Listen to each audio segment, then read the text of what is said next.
We work hard at being healthier. And what we really need is better quality sleep. The new Sleep Number 360 smart bed intelligently senses your movements and automatically adjusts your comfort and support on both sides. This is not a bed. It's proven quality sleep. It's the biggest sale of the year where all beds are on sale. Save 50% on the new Sleep Number 360 limited edition smart bed, plus special financing only for a limited time. To find your local Sleep Number store, go to sleepnumber.com. Special financing subject to credit approval. Minimum monthly payments required. See store for details. Welcome to Good Deeds Live. Woo! I am Dr. Renee Sunday, and I am the platform builder. So welcome to our broadcast. No matter if it's morning, evening, afternoon, depending on where you are, we just want to say welcome. We want to welcome you because, we really thank you for believing in us. We're doing so amazing. We still, I think we have just made that our spot. We're number 57 in the podcast, of all the podcasts in the United States. So that's a great accomplishment. With all the podcasts in the United States, did you hear me? Yes, it's a great accomplishment to become actually 200 or below from what I'm understanding. But we just thank you, first of all, for going over to iTunes, downloading, right?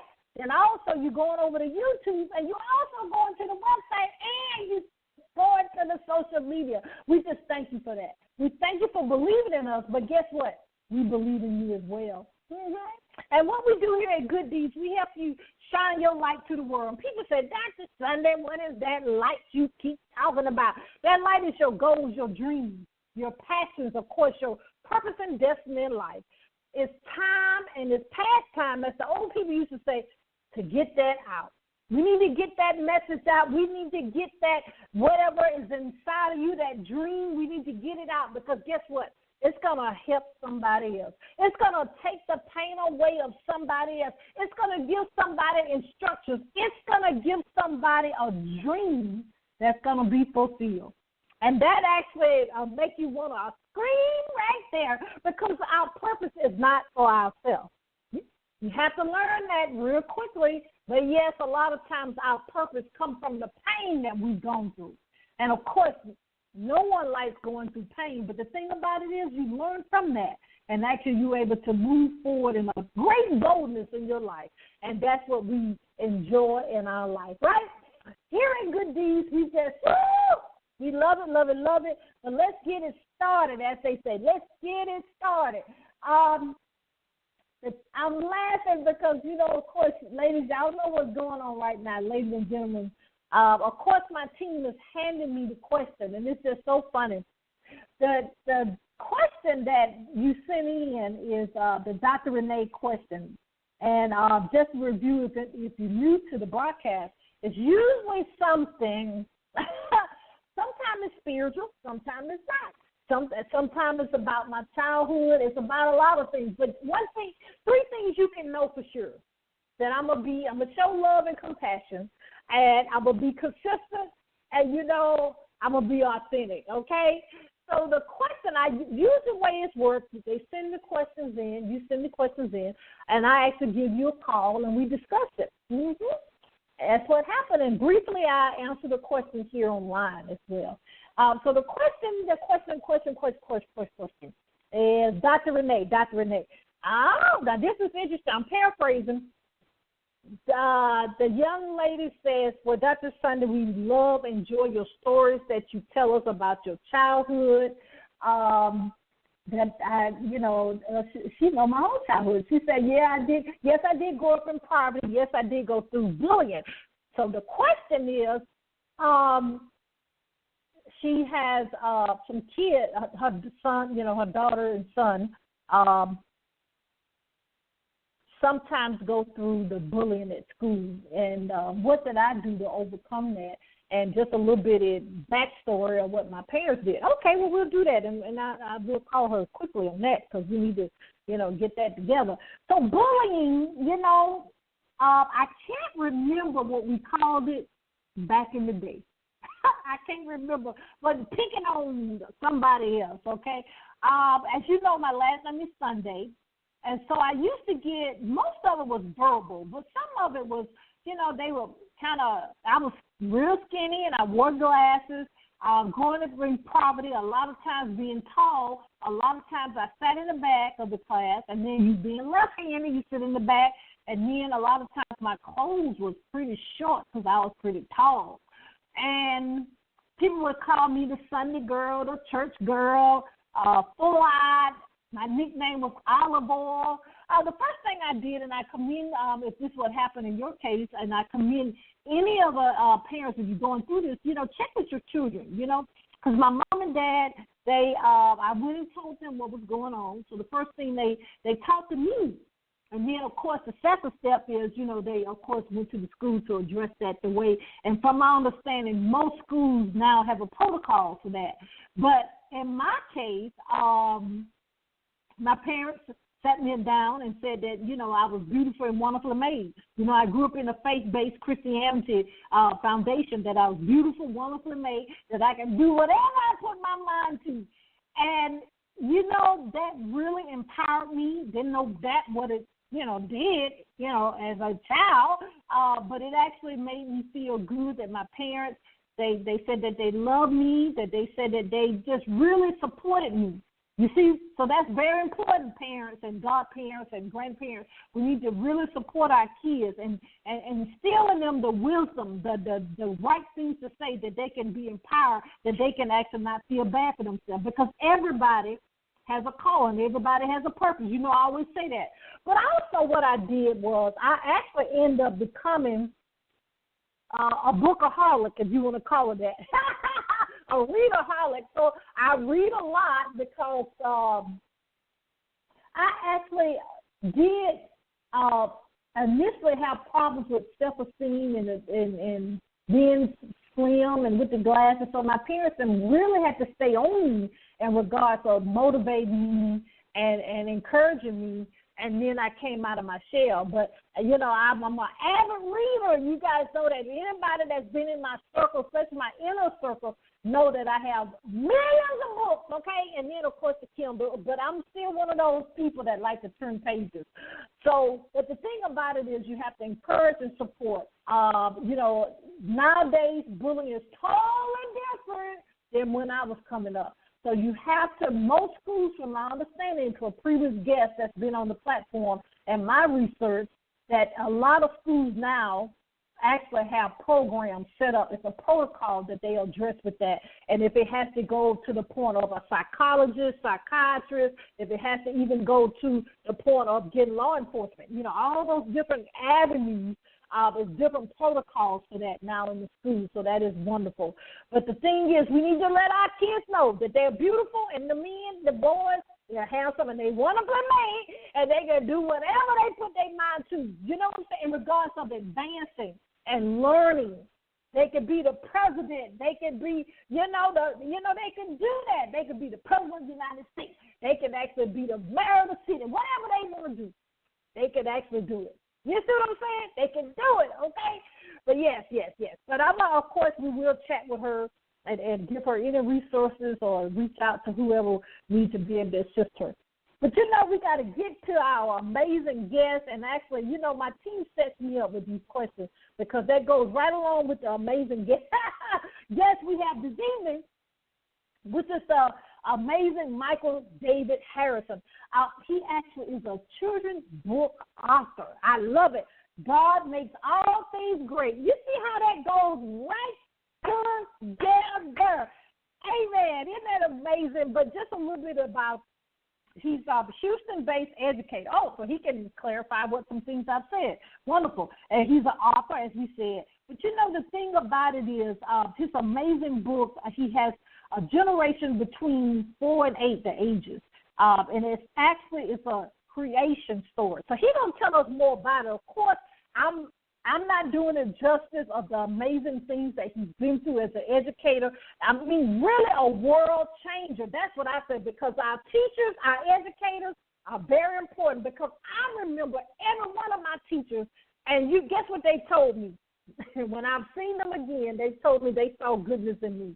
And I'm like, wow. So teachers actually see that greatness in our children. So we have to nourish it. We have to build them up. Because I ain't get away with nothing. which was good, okay? But we're going to actually proceed on, and we're going to welcome none other than Michael David Harrison, the Good Deeds. Are you there? Yes. Hello. Yes. Hi, welcome how to you Good doing? Deeds. Thank you for having me. You're welcome. So, Michael, let's get into this because I'm just so excited about the things that you're doing to change the world. Tell us a little bit more about yourself because, of course, I didn't give it justice. It's always good to come from the person itself. Yeah, so I was born and raised originally from Norfolk, Virginia. Went to a public school system. Then I matriculated through Morehouse College in Atlanta, Georgia. From there, I used to volunteer at an elementary school, and that began to pique my interest in education. And so from there, I joined a movement called Teach for America. And of all places, they placed me in Houston, Texas, where I got into education as a teacher, then went up the ranks to administrator, and then lastly to principal. And I was a principal of a middle school for the past 7 years. And then just recently took another journey. I know you had mentioned about pain and found a new purpose as a children's book author. Wow, isn't that amazing? Well, we commend you for actually, just walking out that journey and the things about it as being an educator, as I said earlier, they really is a great paramount that actually a milestone that the kids go through. When we were coming up, we used to love to go to school. I hear some of the kids now, they don't like going to school. Oh, yeah. But it is different. So tell us, let's talk about that a little bit, if you don't mind. What was your experience as being a principal? Because that brings in a lot of skill sets besides just being an educator per se. It actually brings that leadership in there, and it brings a lot of delegation of things. Tell us a little bit about that, if you don't mind. Oh, yes. I loved every minute of it. I was a principal of a middle school, so for those of y'all in education, you know that middle school is them crazy years, as they say. Never a dull moment. There's always, excitement, always something going on, something happening. You have the hormones with the kids, and, they're babies one minute, grown the next. So, it's just an array of personalities. But I definitely enjoyed building relationships with the parents and building relationships with the community and building relationships with teachers and also even with the students for the good of the kid. It's one thing that I always use as my sort of guiding light was any decision I made, I tried to make it in the best interest of the student.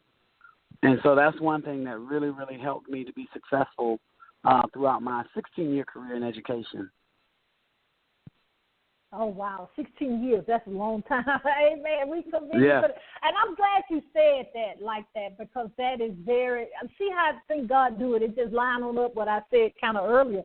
The thing is we have to do what's in the best interest of the kids. And parents know this firsthand. And ladies and gentlemen, I don't have kids, but I have almost 15 or 20, 15 or 16 God kids. But oh, wow. So, and I try to I mean, everywhere I go, kids run up to me. I even, this past weekend, it was a newborn, and the mom said she really is not, emotional, smile. The baby was smiling at me, and I was holding the baby. So I think I said, Lord, they must don't know that I don't have kids, so usually kids can sense that. But I just thank God for that nurturing spirit that I have inside.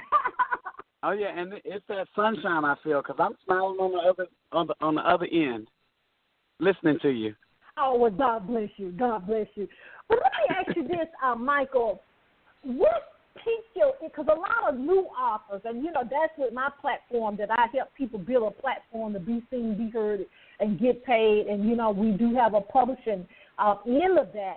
Tell us what inspired you, because a lot of people. They get the inspiration, and then I know we're going to continue to talk more about your book so people can, what I'm about to say, ladies and gentlemen, to purchase your book, amen. But tell us about that inspiration, because we have to have that inspiration and stay on that inspiration throughout the whole process of writing, editing, publishing, and selling the book. So I had always wanted to write a children's book, but as you can imagine, being a principal, I never had the time to do so. And so I was going through a transition in my career that was it was a rough transition. But nonetheless, I made it through, and during that time, I decided, you know what, let me just jump out on, take a leap of faith, and go ahead and do something that I've always wanted to do and just never had the time to do it. So I started to write the manuscript, and I got with a writing coach to kind of critique it and look over it. And from there, I met my illustrator online on Facebook, Mr. Tyrus Gaucher, and believe it or not, he responded. Because when I did my research, I was looking for, work that spoke to children of color. And that was also part of my inspiration in the fact that I realized that there was very limited collection of books for children of color. So I said, this is a need that needs to be filled. So that also inspired me to pursue it. And then when I did my further research to look at books, Christian-based books, for children of color, I noticed that there was hardly any. So that even further drove me to go forth with the project. And so I'm excited, that I was able to maintain the inspiration because there were some ups and there were some downs. But through it all, the book is published. Yes, you're right. I'm so glad. And I love that piece you added in there in regards of social media. I like social media. You got to make sure it stay on the positive side. But I'm glad that that was a divine appointment of getting your illustrator. Because one thing, ladies and gentlemen, I got to say this right here. You got to have the right illustrator with a children's book. You can't be fooling around with that. Don't you think so, Michael? Amen, amen, amen. You can say that again. Yes, indeed. You have to have the right. Because one thing I've learned through the process, and I can be very, alpha male, very, strong, determined in terms of what I want and how I want it to look. But I had to, and me and Tyrus, we sort of went through I don't know how to describe, we had some points of disagreement, points of agreement, back and forth, on designing or discussing the layout of the book. And one thing I learned is that as an author, you tell the story in words, but the illustrator also has to tell the story pictorially. And so, of course, we had to come to a consensus on how we wanted the story told. And so in essence, I had to sort of sit in my lane as the author and then let him do what he does great as the illustrator. And then together we collaborated to make it a very compelling piece. I can understand totally on that. It's just interesting, of course, as I said earlier, we do have a publishing company. My team, and I had to learn this, and ladies and gentlemen, you know this about me because I've been transparent.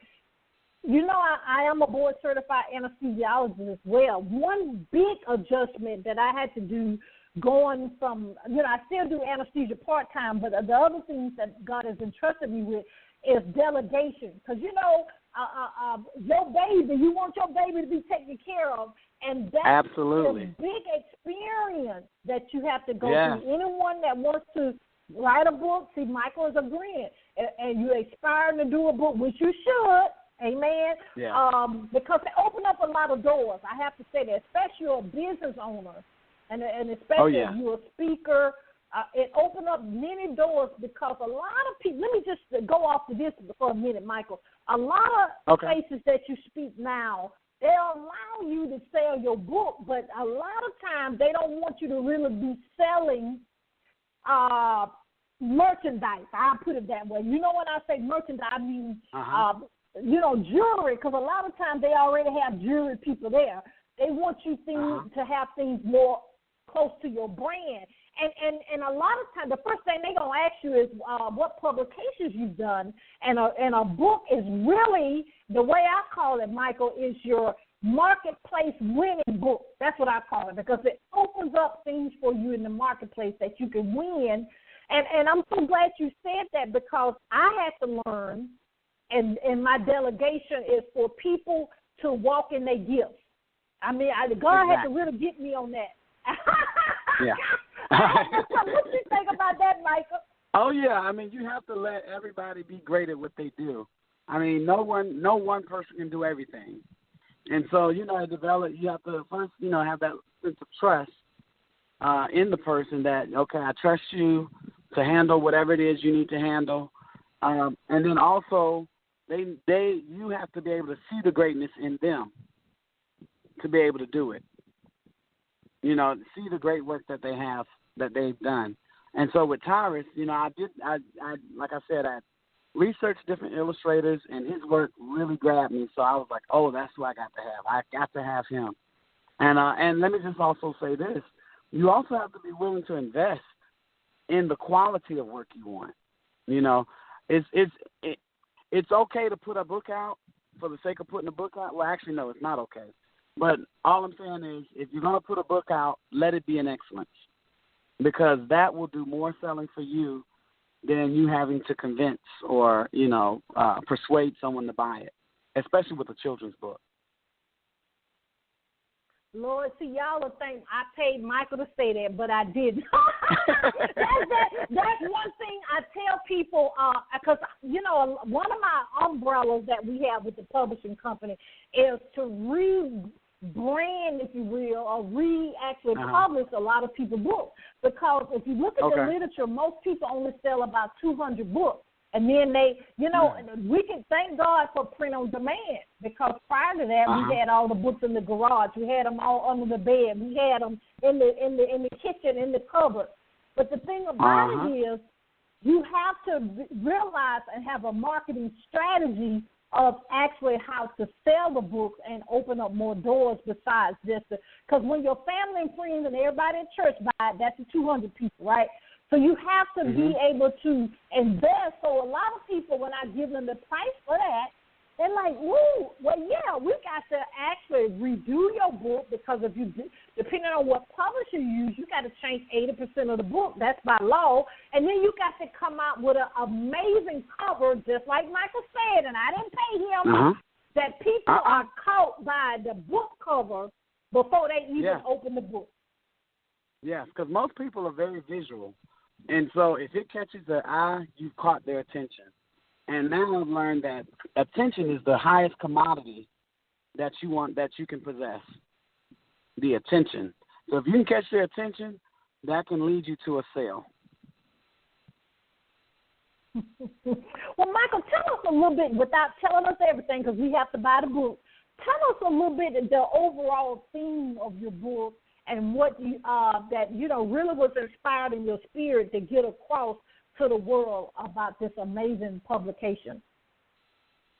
So basically, it is my version of the creation story, as seen through the eyes of two African American characters, Alexis and Jaylen, and they journey, from the beginning of time to see all of the great creations God has made, and in the end, they find the greatest creation of all. And so my message for kids is that God made you great. God made all things great, and one of his greatest gifts occurred the day he created you. So he made you great. There's greatness within you, no matter what anyone says or whatever your circumstances may be. God made you great. And he's giving you a gift to share with the world.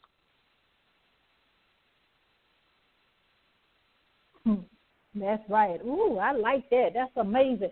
Well, Michael, tell us this, because, of course, when you start being an author, this is not the end.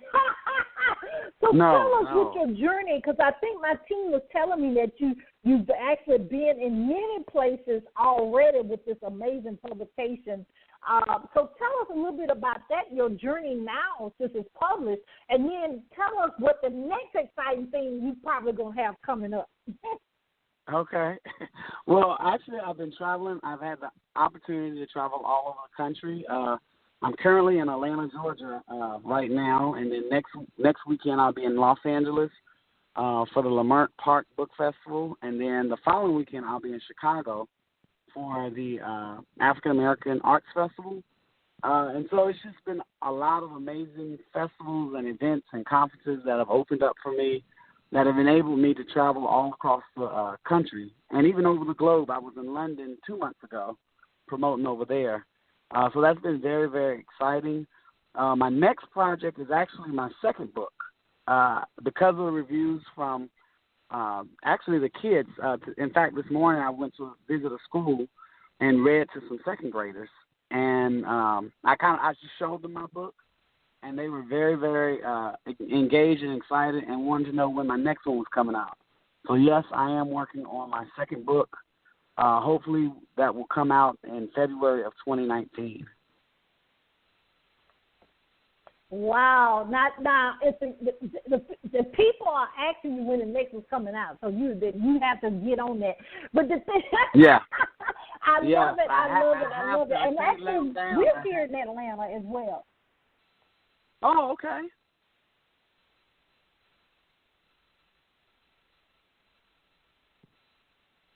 Hello? Yeah, I'm here. So the great thing that you're doing in regards of, don't forget, and this just come in my spirit, don't forget the different churches and the different, kids community, things that you do, because, I mean, the kids need to see how beautiful they are, and then actually the way you've done it is actually they can learn at the same time of the greatness that God has done and will continue to do in their lives. Oh yes. We are all works of art, and so kids need to, they have to understand. Especially as a principal, when I would have to deal with the bullying, a lot of it was low self-esteem, kids making fun of other kids, and not respecting each other. And so, once we got to the root of the issue, I would usually call in both parents of both of the kids, and it was just interesting to see how the slightest comment or the tease could just basically blow out of proportion. And it still had to come back to that foundation of what they said about you is not true, and helping the kids to realize that you're bigger than that, you're better than that. And that right there, once we got to that point, that helped to cut back and cut down on all the bullying. Now that's powerful. Wow. Oh yeah. I love that. Now do this for us, Michael. Time goes by so quickly here, but I hear a lot of parents now have said that they just don't know what to do with their kids. To be honest, I've heard people say, and especially at that age that you have been a principal, and that something goes on again in that 9th and 10th grade. Can you speak to the parents and kind of encourage them with that? And then when you finish that, please tell us how we can actually purchase your book and how we can keep up with you if we can on social media. Yes.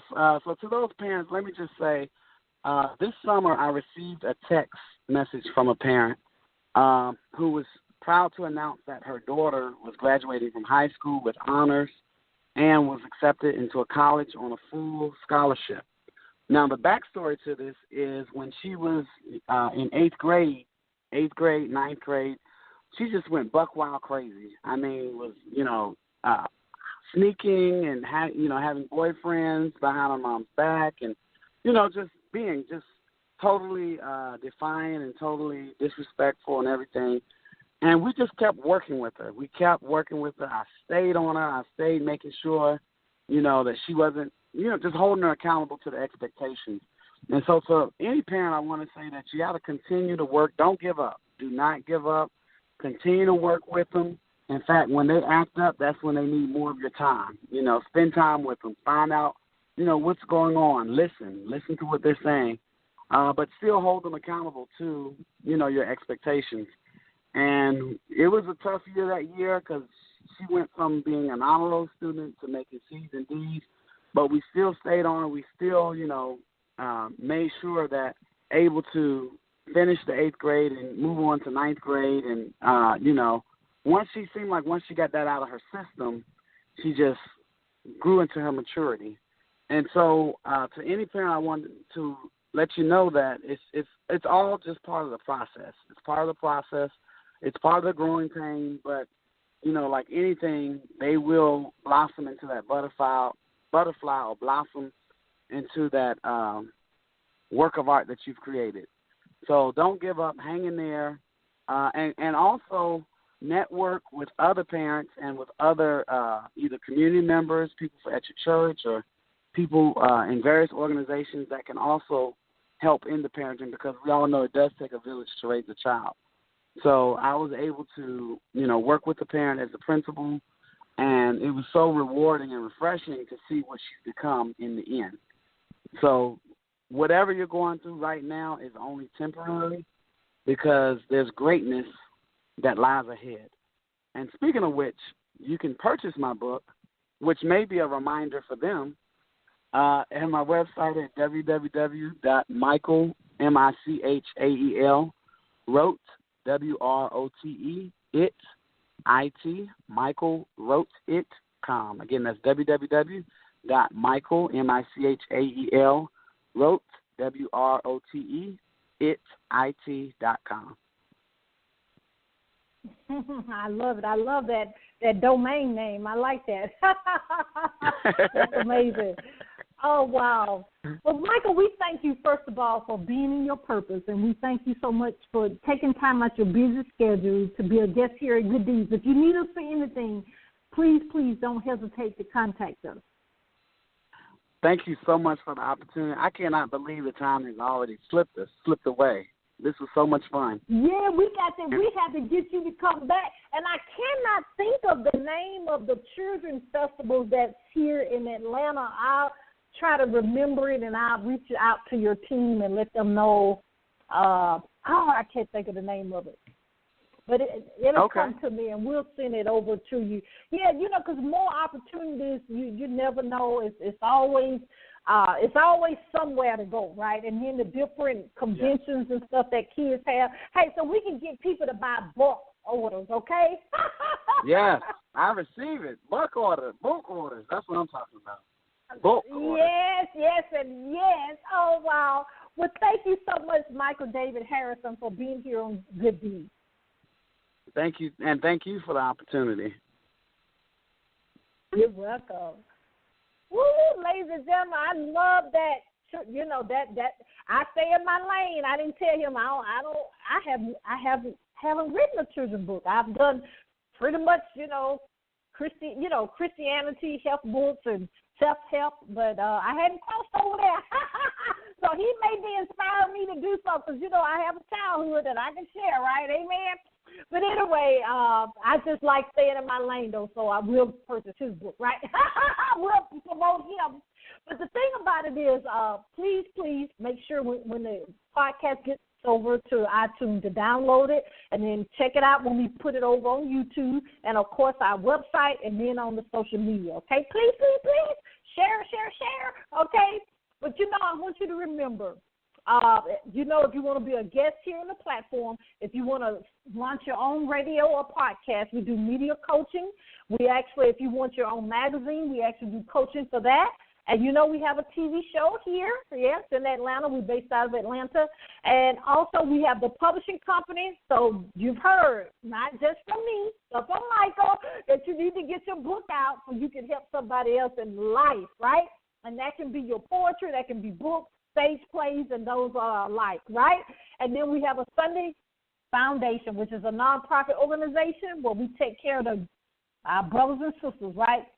The needs that they need, food, clothing, and shelter, the things we take for granted, right? We also have an educational piece, a mentorship piece, a scholarship, and also a SUN program, and that's SUN. And what that does is it takes care of the family members that have loved ones in the intensive care unit. So if you're affiliated with a hospital or nursing home, please let us know so we can expand in your area. Okay? We love you. But always remember, you do have a calling. You do have a reason you were born. You ready? I'm going to scream it. You're not a mistake. No matter what you think or no matter what somebody else said, you're not a mistake. You got to do the three things God put in my spirit. You know what they are. You got to believe, you got to trust, and you got to walk that thing out, right? You got to do it. You got to do it. We love you. If anything we can help you with, please reach out to us. If we're not a good fit in what you're looking for, we're going to find somebody, because it's past time for you to be in your purpose. or you got to get closer to it, one or the other, right? But we want you to be on in that purpose, right? So you can actually be seen, be heard, get paid. You know I was going to say it somewhere in there, right? But you got to get your purpose and get your purpose now. You know, this is Good Deeds, and I'm Dr. Renee Sunday. We'll see you next time. Bye-bye.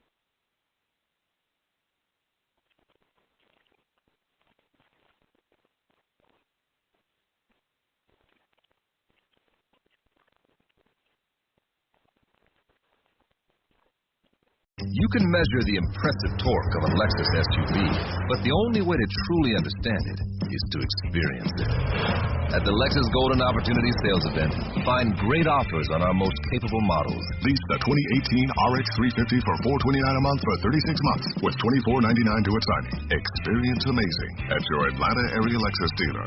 Call 1-800-USA-LEXUS for important lease offer and pricing details. Not all customers will qualify. Offer valid in the Lexus Southern area only and in September 4th, 2018.